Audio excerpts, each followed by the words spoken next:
Hello everyone, I am Vrishali and welcome to the third session of Unit 1 of a Power Electronics and Application. So in first two sessions we have seen the introduction of power electronics and the first semiconductor device, that is SCR, silicon controlled rectifier. So in this session we are going to see the next semiconductor device, that is a triac, that is a triode for alternating current. So let's start with it. So in this session we are going to see what is triac, its construction, operation, static or VI characteristics of triac, then advantages, disadvantages, applications, and how this semiconductor device differs from the SCR that is we have seen previously, and we will summarize the session. So let's start. Triac. This word is a combination of triode for AC, that is alternating current. So TRI and AC from alternating current. So this is a triode for alternating current, and it is very similar to SCR, but the only difference is in SCR reverse blocking characteristics prevents the current flow in cathode anode direction. That means the conduction happens only in one direction as we have seen, but in case of triac the conduction happens in both direction. It is a bidirectional device. So it also has the third terminal gate. How this bidirectional conduction happens we will see in the operation section of this triac. So this is a symbolic diagram of triac. Here you can see the back to back two SCRs are connected to make the circuit of or the symbol of triac. So as SCR has anode, cathode and gate terminal, in case of triac it is MT1, T1 for transistor 1, so MT1, MT2 and the gate terminal. So let's move towards the construction of triac. So this is the symbolic diagram, this is the vertical cross section of triac, and this is the equivalent circuit. So if two SCRs are connected in inverse parallel, that means back to back at moderate power levels, such an integrated device structure is called as triac. Here there are three terminals as I have said, MT1, MT2 and gate. The terminal MT1 is the reference point for measurement of voltages and currents at the gate terminal, and terminal MT2, the gate is near to the terminal MT1, and it is also the NPN like PNPN layered structure, and this equivalent circuitry, the MT1 and MT2 terminal, and this is the common gate terminal.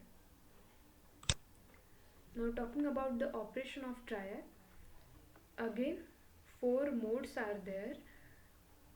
These modes are differentiated or classified by the polarity given to the terminals MT2 and gate terminal. So we will see one by one what happens exactly in this triac by considering the polarities positive or negative. So let's start with the first mode. When the MT2 is positive and gate is positive. So this is the cross section of triac. So in this case battery is connected to triac in such a way that the positive terminal of battery is connected to the gate and the negative terminal of battery is connected to the MT1 terminal. Consider the MT2 terminal is positive with respect to MT1, thus the P1 layer will get activated. As this MT2 is a positive terminal, P1 layer will get activated and P1 N1 junction will be forward biased due to this. As it is connected to the negative terminal, so N1 P2, this junction J2 will become reverse bias. Due to this reversed bias, the gate current Ig will flow in the positive direction as shown in figure. So current will inject the charge carriers from P2 to N2. Thus P2 N3 junction, this junction, sorry, P2 N2 junction, this junction J3 will become forward bias. Therefore current will start flowing from MT2, from P1 N1 P2 to N2. So in this case, in this mode of operation, when MT2 is positive and gate is also positive, the current will flow through this direction. What will happen in second mode? Let's see. If the MT2 is positive and gate is negative, instead of this gate positive, now we are changing the negative terminal as gate. That means the battery is connected in such a way that the negative terminal is connected to gate and positive terminal is connected to MT1 as shown here. So the terminal MT2 is positive with respect to MT1. So again P1 layer will get activated. P1 N1 junction, this J1 will be forward biased, and N1 P2 P2 N1 junction, this will be reversed biased. So as per the direction of this gate current Ig from positive to negative, so as per this gate current, it will inject the charge carrier from this P2 layer to N3. Thus P2 N3 junction will become forward biased. Therefore the current will start flowing from MT2 to MT1 through the path P1, N1, P2 and N3. So this is about the second mode when MT2 is positive and gate is negative. Then in third mode, when MT2 is positive, sorry, it should be negative. So when both MT2 and gate both are negative, let's see what will happen. So now the negative terminal of battery is connected to the gate terminal, and positive terminal of battery is connected to MT1. So current will flow in this direction, positive to negative. And consider the terminal MT1 is, sorry, MT2 is negative with respect to MT1. Now due to this MT1 layer is positive, now P2 layer will get activated, and this junction N1 P1 will be reverse biased, and due to P2 layer will get activated, the junction P2 N1 will be forward biased. As per the direction of this gate current, it will inject the charge carrier from P2 to N3, and due to this the P1 N4 junction will be forward bias. Therefore current will start flowing from MT1 and will trace the path P2 N1 P1 N4 and till MT2. So in this case the current will flow from MT1 to MT2 in this direction. So what will happen in mode 3? We are keeping both MT2 and gate, both terminals negative. So P2 N1 junction will be forward bias, P1 N4 junction will be forward bias, but N1 P1 junction will be reversed bias. And now the last mode, when MT2 is negative and gate terminal is positive. So in this mode the battery is connected in such a way that the positive terminal of battery is connected to gate, negative terminal is connected to MT1. So again, as MT1 is positive, the P2 layer will get activated and P2 N1 junction will be forward biased. Due to this direction of gate current, it will inject the charge carriers from P2 to N2. Thus P1 N4 junction will be forward biased. Therefore current will start flowing from terminal MT1 through the path P2 N1 P1 N4. So this is about the all four modes of operation of triac. This is the summary, so you can study it comparatively. When the MT2 terminal is positive and gate is either positive or negative, current will flow in the upward direction MT2 to MT1, and when the MT2 terminal is negative and either of the polarities of gate positive or negative, the current will flow in the downward direction from MT1 to MT2. Now let's move towards the next topic, that is the statics or VI characteristics of triac.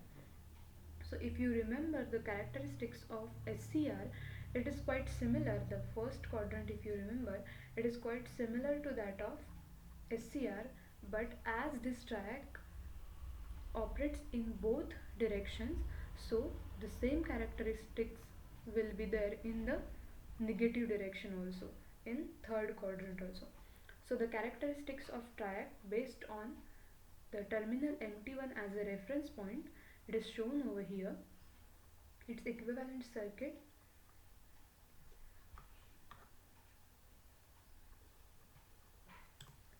is nothing but the two back-to-back SCRs and gate is combined together. So let's start. For the first characteristics, when MT1 is positive, it will occur in the first quadrant. So when MT1 is positive with respect to MT2, the SCR T1, the first transistor, will get triggered in forward biased and T2 will be in reverse bias. As the gate current IG starts increasing, IG0, 1, 2 like that, so the value of VBO1 decreases. That means the device latches on its on state, and thus higher the gate current as the IG increases, lower the value of IBO, that is, sorry, not IBO, VBO, that is voltage. So like SCR characteristics, at the high amount of IG value, that means when the as we go on increasing the gate current, at certain point again suddenly a very large amount of currents will start flowing through the device, and this characteristic is called as forward conduction state. So as it is in case of MT1, when MT1 is positive in first quadrant, uh, this is similar to SCR. SCR, as SCR conducts in only first quadrant and not in third quadrant, but in case of triac, it operates in the both region. So when MT2 is also positive, that time also the current will flow. So let's see how. When the MT2 is positive with respect to MT1, the SCR T2 will get triggered. In this case, SCR T1 was triggered and T2 was in reverse bias. So in case of this third quadrant characteristics, so when MT2 is positive, so SCR T2 will get triggered and it will be in forward bias, and the second transistor, that is the T1, which will be in reverse bias.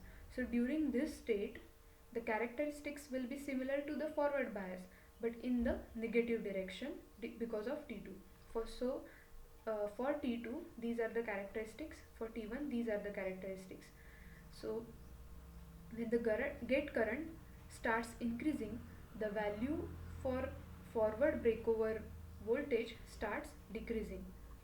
As IG increases, the value for VBO will decrease, and therefore current starts flowing through the device in the reverse direction. So this is why the triac is known as a bidirectional device. Means if the gate current is provided in above both conditions as per SCR characteristics, a very large amount of current will flow through the circuit for both direction. In SCR it is only in one direction, for triac it is in both direction, forward as well as reverse.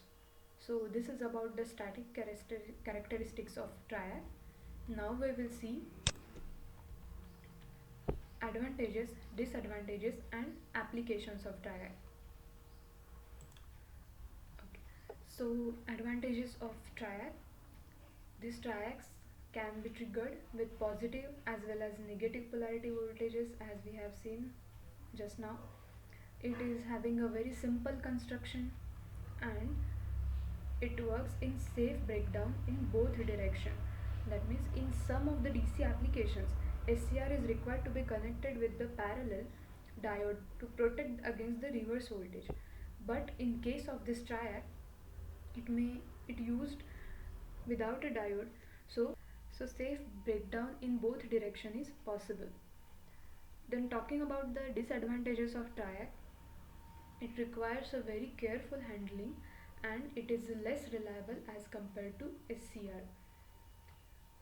About the applications, it is used in speed control of fans or choppers, lamp controls, AC phase controls, etc.